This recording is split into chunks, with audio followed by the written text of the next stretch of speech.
Hey, ada apa, teman-teman? Hari ini kita akan mengulas film komedi aksi Amerika tahun 2025. Spoiler di depan, hati-hati dan jaga diri.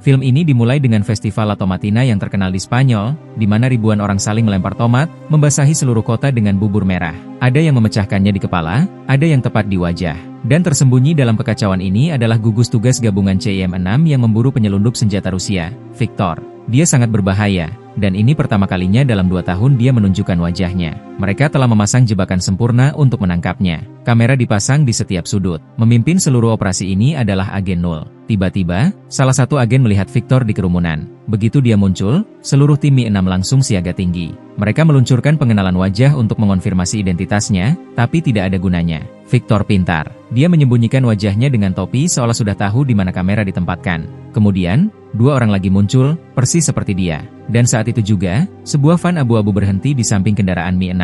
Agen 0 langsung merasakan ini bisa jadi jebakan. Tapi sebelum dia bisa bereaksi, Viktor dan anak buahnya menembak.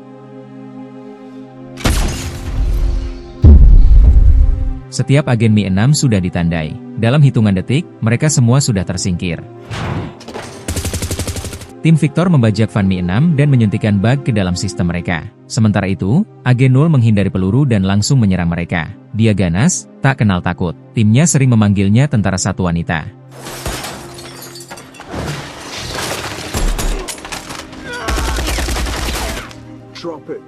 Dia menghadapi para penyerang sendirian, tetapi saat itu peluru mengenainya dan semuanya menjadi sunyi. Apa sebenarnya tujuan akhir Viktor? Apapun itu, di Inggris, Perdana Menteri Sam Clark sedang menonton berita dan setiap saluran hanya menampilkan satu nama, Presiden As Will. Will pernah menjadi mega bintang Hollywood dengan film-film laris di box office, tetapi sekarang dia beralih ke politik dan hanya dalam 5 bulan, dia telah mendapatkan kepercayaan seluruh bangsa. Dia baru saja tiba di London kemarin dan akan menghadiri konferensi pers bersama di mana dia akan bertemu PM Sam Clark untuk pertama kalinya, seorang pria yang telah menjabat selama 6 tahun terakhir. Setelah itu, Will akan menuju ke KTT NATO di Italia. Tapi kemudian sebuah berita menghantam Sam Clark seperti pukulan di perut. Operasi intelijen di Spanyol telah berjalan sangat buruk. 7 agen CIA dan Mi-6 tewas dan pemimpin tim mereka, 0, hilang dari lokasi. Dia lebih dari sekadar rekan kerja. Dia adalah salah satu sekutu paling terpercaya Sam. Pria di balik semuanya, Viktor, pedagang senjata yang sama yang memasok senjata di pasar gelap. Bertahun-tahun lalu, NATO melancarkan serangan udara ke fasilitas senjatanya. Sejak itu, dia menghilang, tapi sekarang sepertinya dia kembali. Dan kali ini pribadi. Sementara itu, Presiden Will sedang diberi pengarahan tentang situasi yang sama oleh penasihat seniornya, Simon. Tak lama kemudian, Sam dan Will bertemu tatap muka. Dan katakanlah mereka tidak saling menyukai. Pada konferensi pers, ketegangan memuncak. Ketidaksepakatan berubah menjadi bentrokan besar, dan gesekan semacam itu tidak baik bagi kedua negara. Jadi, penasihat mereka menghasilkan langkah G2PR. Bagaimana jika kedua pemimpin terbang ke KTT NATO bersama? Itu mungkin bisa membantu memperbaiki citra mereka. Setelah banyak dibujuk, kedua pemimpin akhirnya setuju. Di sisi lain, Viktor sangat marah pada penembaknya. Satu kesalahan saja, dia bisa kehilangan aset terpentingnya. Jadi, tanpa ragu-ragu, dia mengeksekusi penembak jitu itu dengan brutal. Sementara itu, media di seluruh dunia ramai dengan berita utama tentang persahabatan mendadak antara Presiden As dan Perdana Menteri Inggris. Melihat mereka bersama membuat orang-orang berharap. Keduanya berpose untuk beberapa foto lalu naik pesawat mereka. Beberapa saat kemudian, salah satu kru dapur memasuki area staf teknis dengan burger dan tiba-tiba menyerang, membunuh semua orang di dalam kabin. Kemudian dia mengirimkan lokasi pasti pesawat ke sekutunya yang sudah menunggu sinyalnya. Dalam beberapa menit, pesawat mereka muncul tepat di depan Air Force One. Ancaman itu nyata, dan Air Force One mengeluarkan peringatan kepada pesawat tak dikenal untuk segera mengubah arah. Tapi hening, tidak ada jawaban. Saat ini, semua radio di Air Force One sudah mati. Pilot tidak bisa menghubungi siapapun. Ketegangan melanda seluruh pesawat. Lalu pintu belakang pesawat tak dikenal itu terbuka dan gelombang drone keluar terbang langsung menuju Air Force One. Dinas rahasia menembak. 3 drone ditembak jatuh, tetapi 1 diantaranya menabrak mesin. Saat itulah semuanya menjadi sangat jelas. Tujuannya bukan untuk mengintimidasi. Tujuannya adalah untuk menjatuhkan pesawat itu.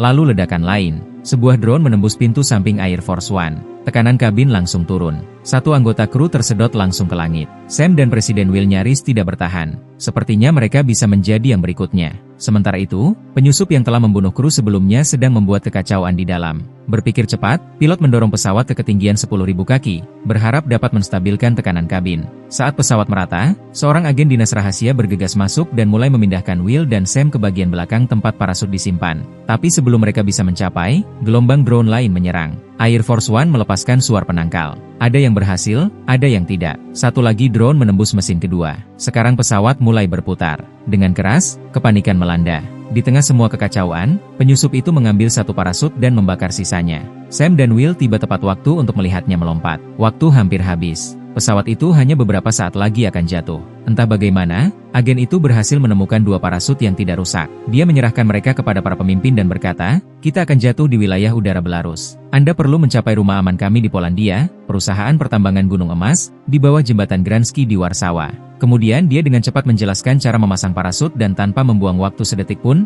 dia mendorong mereka berdua keluar dari pesawat. Sam, mantan tentara Inggris, menangani pendaratan dengan terkendali. Tapi Presiden Will, dia tidak seberuntung itu. Parasutnya tersangkut di pohon jauh di dalam hutan. Dalam hitungan menit, berita terbaru menyebar ke seluruh dunia. Air Force One telah jatuh. Presiden Amerika Serikat dan Perdana Menteri Inggris dikhawatirkan tewas. Seluruh dunia terkejut. Kembali ke Washington, Wakil Presiden Elizabeth Kirk memulai proses pengambil alihan peran sebagai presiden sementara. NATO membutuhkan kepemimpinan, dan waktu hampir habis. Sementara itu, ketika Will sadar kembali, Sam, hanya menggunakan insting dan pengalamannya, sudah berhasil menebak dengan tepat di mana dia pasti mendarat. Tapi satu hal pasti, serangan terhadap Air Force One tidak acak. Itu bukan tindakan nakal. Itu tepat, teratur, mematikan. Siapapun mereka telah menembus sistem pertahanan paling aman di dunia. Itu berarti satu hal. Jika Sam dan Will ingin bertahan hidup, mereka harus tetap mati bagi dunia dan mencapai rumah aman dalam keheningan total. Selain itu, pada saat ini, setiap saluran berita di planet ini telah menyatakan mereka meninggal. Dunia telah berlalu. Tapi cerita sebenarnya baru saja dimulai. Sam benar sekali, tapi Will tidak bisa menerimanya. Yang dia pedulikan hanyalah menelepon istrinya. Dia tahu bahwa dia masih hidup. Dia meraih telepon hanya untuk Sam mengambil sepatunya dan menghancurkannya ke perangkat karena dia tahu mereka masih dilacak. Dan satu kesalahan saja bisa membunuh mereka berdua. Jika musuh mengetahui lokasi mereka akan ditangkap dan digunakan untuk memaksa tuntutan yang bahkan tidak bisa mereka bayangkan. Tanpa membuang waktu, keduanya berangkat, tetapi tidak tahu persis di mana mereka berada di Bruce. Sementara itu, di ibu kota, tepat setelah upacara pelantikan, program keamanan Echelon secara resmi dialihkan di bawah kendali Presiden Kirk. Protokol pengawasan dikalibrasi ulang. Semua akses rahasia sekarang menjadi milik kantornya. Tapi tepat di tengah transisi itu, salah satu anak buah Victor meretas sistem menggunakan bug yang sama persis yang ditanam selama operasi Latomatina. Dalam beberapa saat, Echelon dikompromikan. Echelon, sistem intelijen sinyal global rahasia super yang dijalankan oleh AS, Inggris, Kanada, Australia, dan Selandia Baru. Juga dikenal sebagai lima mata, ia mencegat segala sesuatu mulai dari email hingga panggilan telepon, faks hingga umpan satelit. Kembali ke hutan. Setelah mengembara tanpa tujuan selama berjam-jam, Sam dan Will akhirnya melihat sebuah tempat terbuka kecil tempat beberapa pria lokal sedang berpesta dengan peralatan DJ, menari seolah-olah mereka tidak punya beban di dunia. Di dekatnya ada mobil yang diparkir, satu-satunya kesempatan mereka untuk sampai ke Warsawa.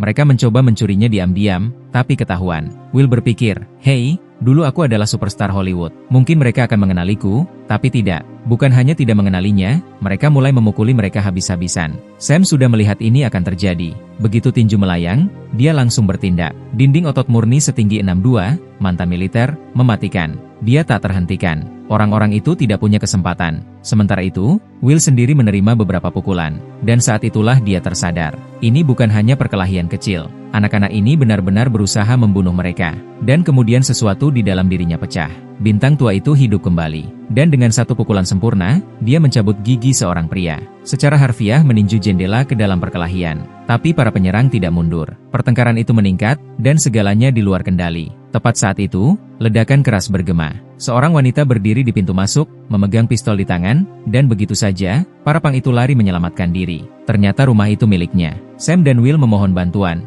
dan secara mengejutkan, dia setuju. Tidak ada uang, tidak ada syarat, meskipun mereka tidak memiliki satupun dokumen untuk melintasi perbatasan. Dia menyembunyikannya di bagian belakang truknya yang penuh dengan domba dan langsung menuju Warsawa. Di perbatasan, pemeriksaan keamanan dimulai. Sam dan Will tidak punya pilihan selain mengubur diri di dalam tumpukan domba yang bau dan sempit. Will tampak seperti akan muntah.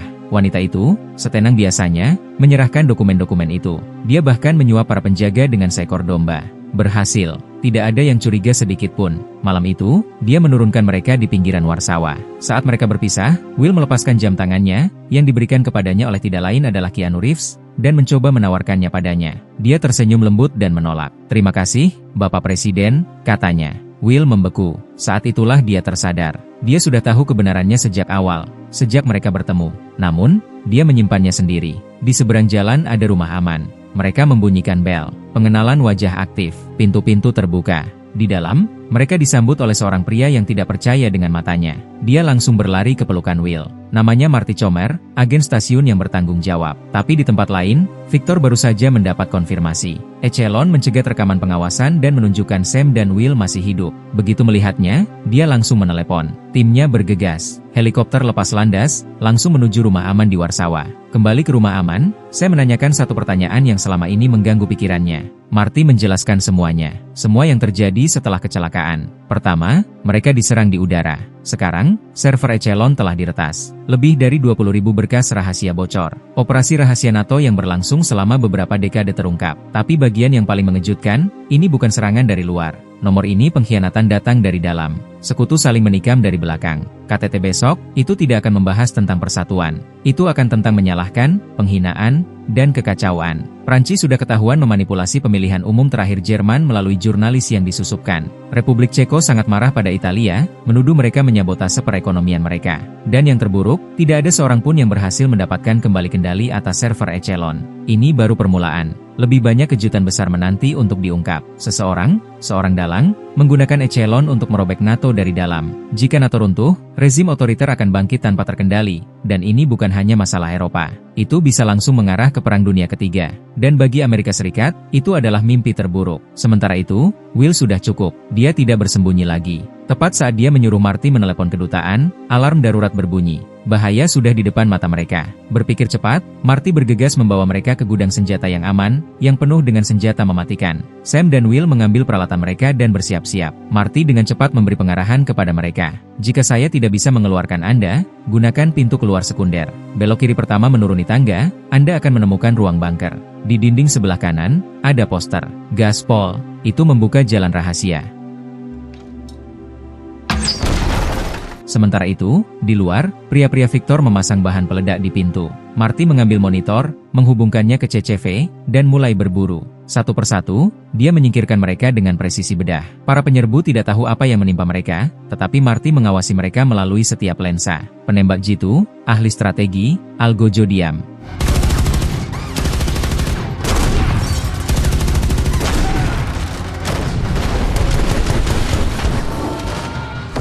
Salah satunya akhirnya panik dan lari. Tapi tim inti Victor sudah menemukan triknya. Mereka menemukan kamera dan menembaknya. Lalu mereka pindah bersama dan mengepung Marty. Dia berjuang, tapi tidak berhasil. Sam dan Will melihat semuanya. Tidak ada waktu untuk berduka. Mereka berlari kencang menyusuri lorong. Tepat di tikungan, poster itu, yang disebutkan Marty. Will meninju lurus ke arahnya, dan pintu tersembunyi terbuka. Tapi saat itu juga, orang-orang Victor datang. Lorong itu diterangi oleh tembakan. Percikan api beterbangan dari dinding. Peluru mengejar mereka menyusuri lorong sempit itu. Sam dan Will menyelam ke dalam, membanting pintu di belakang mereka, dan menemukan lift. Tanpa membuang sedetik pun, mereka melompat masuk dan melarikan diri. Tapi begitu mereka keluar ke jalan, dua pria bersenjata sudah menunggu. Sepertinya ini akhir. Lalu tiba-tiba, sebuah mobil polisi melaju ke arah mereka dengan kencang dan menabrak kedua penembak.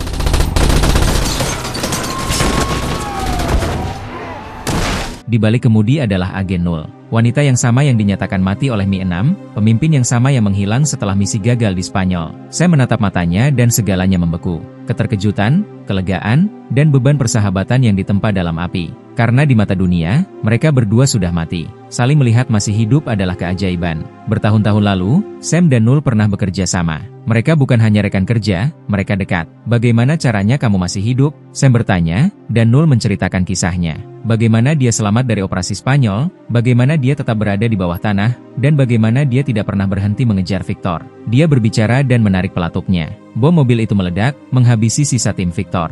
0 melanjutkan. Saat melacak Victor, dia menemukan petunjuk penting. Putranya, Seorang ilmuwan muda yang brilian, anak itu telah merancang reaktor nuklir revolusioner yang tidak akan pernah mengalami peleburan. Teknologi itu disebut Pebble Bed. Seluruh konsep itu miliknya, tetapi Amerika mengambil kreditnya, mengklaimnya sebagai milik mereka. Putra Victor hampir menyelesaikan pekerjaannya. Dia hanya membutuhkan plutonium yang diperkaya. Ayahnya mendapatkannya untuk dia melalui pasar gelap. Tapi begitu Echelon menangkap sinyal-sinyal itu, NATO menduga Victor sedang membangun jenis senjata nuklir baru.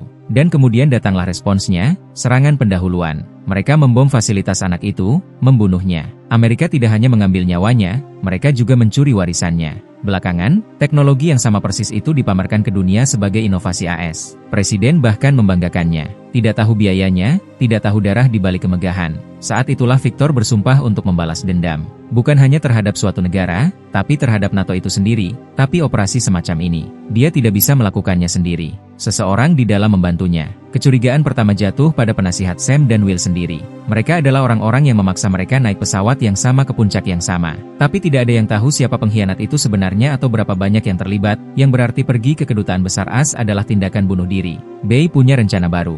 Bawa mereka berdua ke Trieste, zona paling aman di benua itu. Disitulah KTT NATO akan diadakan. Dalam beberapa menit, mereka bertiga naik kereta, tetapi melalui Echelon, anak buah Victor melacak lokasi nol. Tak lama kemudian, saat Will tertidur, Sam diam-diam mulai berbicara dengan Bess. Mereka punya masa lalu.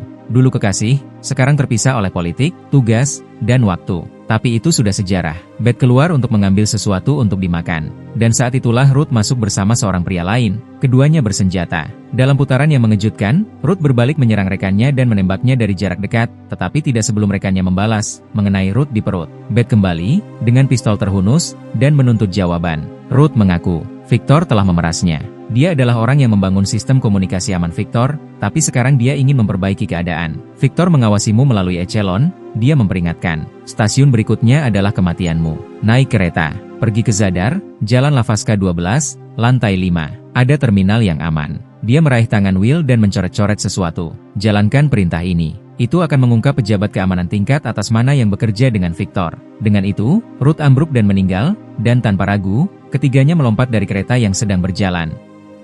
Sementara itu, rencana Victor berjalan dengan kecepatan penuh. Keesokan paginya, NATO akan memberikan suara dan sudah 25 negara memilih untuk menarik diri. Presiden Kirk dengan cepat kehilangan kendali. Di seberang perbatasan, Null mencuri mobil dan langsung melaju ke Zadar menuju alamat yang diberikan Rude. Di lantai 5, tersembunyi di dalam kontainer pengiriman. Mereka menemukan kantor aman Ruth dan terminalnya. Tapi saat itu juga, SUV hitam melaju di luar. Anak buah Victor telah tiba. Waktu sangat singkat. Mereka harus menarik data dan melawan musuh lantai demi lantai. Sam memimpin. Null memanfaatkan sistem. Tiba-tiba, para penyerang menyerbu tangga.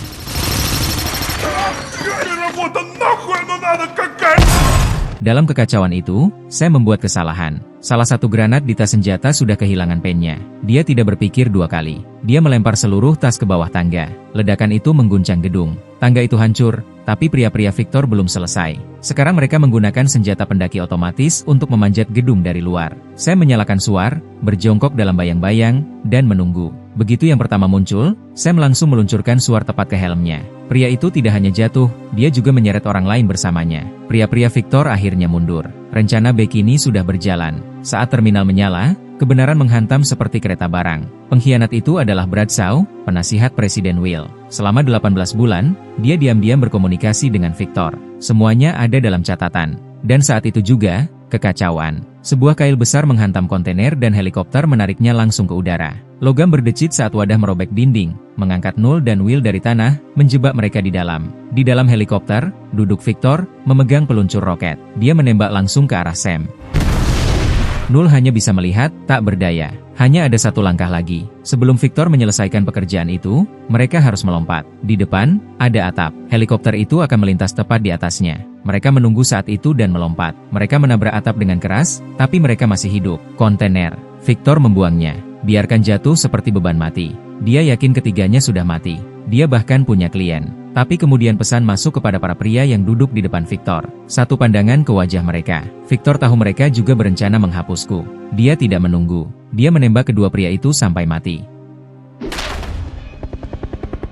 Menjelang fajar, Null berhasil membawa Will ke pelabuhan Trieste. Will menelepon Presiden Kirk langsung, menceritakan segalanya padanya, termasuk kebenaran tentang Bradshaw. Kirk terkejut, yang bisa dia katakan hanyalah, cepat kembali sekarang. Aku akan mengirim binatang itu untuk menjemputmu. Saya akan mencoba menunda pemungutan suara sampai saat itu. Si monster, limusin anti peluru presiden, benteng di atas roda. Beberapa saat kemudian, binatang itu tiba. Mereka masuk tanpa ragu, tapi ada sesuatu yang tidak beres. Pria di depan mereka membawa pistol. Itu orang yang sama yang menyabotase pesawatnya. Seluruh misteri itu tiba-tiba terpecahkan. Bradshaw bukan pengkhianatnya. Itu adalah wakil Presiden Elizabeth Kirk. Dia ingin Will mati dan kursi kepresidenan untuk dirinya sendiri. Victor hanyalah pion dalam permainannya. Tanpa ragu, dia memerintahkan agennya, bawa mereka ke lokasi penyerahan. Selesaikan itu. Tapi Will tidak berkedip. Dia menerjang, membuatnya kehilangan keseimbangan, dan dia serta Null menyerang pria bersenjata itu. Terdengar tembakan. Pengemudi itu tertabrak. Mobil itu melaju liar.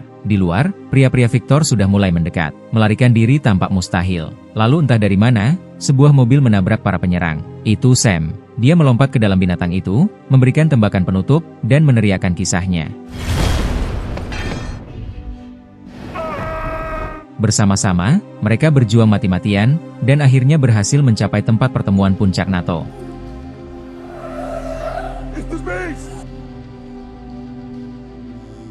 Di dalam, rapat sudah dimulai. Italia dan Prancis siap menarik diri. Bahkan Presiden Kirk sedang bersiap untuk mengumumkan berakhirnya aliansi. Tapi tepat sebelum dia bisa, Sam dan Will mendobrak pintu. Mereka membongkar semuanya. Kenyataannya, mengapa NATO masih penting? Kirk berpendapat, kita mengucurkan uang, pasukan, kekuatan, dan tidak mendapatkan apapun sebagai gantinya. Dia baru saja akan menyelesaikan pidatonya ketika satu tembakan tunggal bergema di seluruh aula. Kirk ambruk, diam selamanya. Victor telah tiba untuk membalas dendam. Dia telah memanfaatkannya dan mencoba membunuhnya. Dia sudah selesai bermain-main.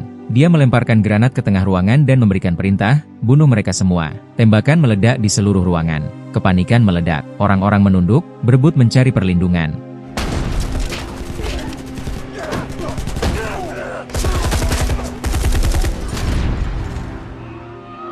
Pada akhirnya, Victor mencoba melarikan diri dengan chopper, tetapi dijatuhkan sebelum dia bisa melarikan diri. Beginilah film berakhir. Jika Anda menyukainya, jangan lupa berlangganan untuk video lainnya.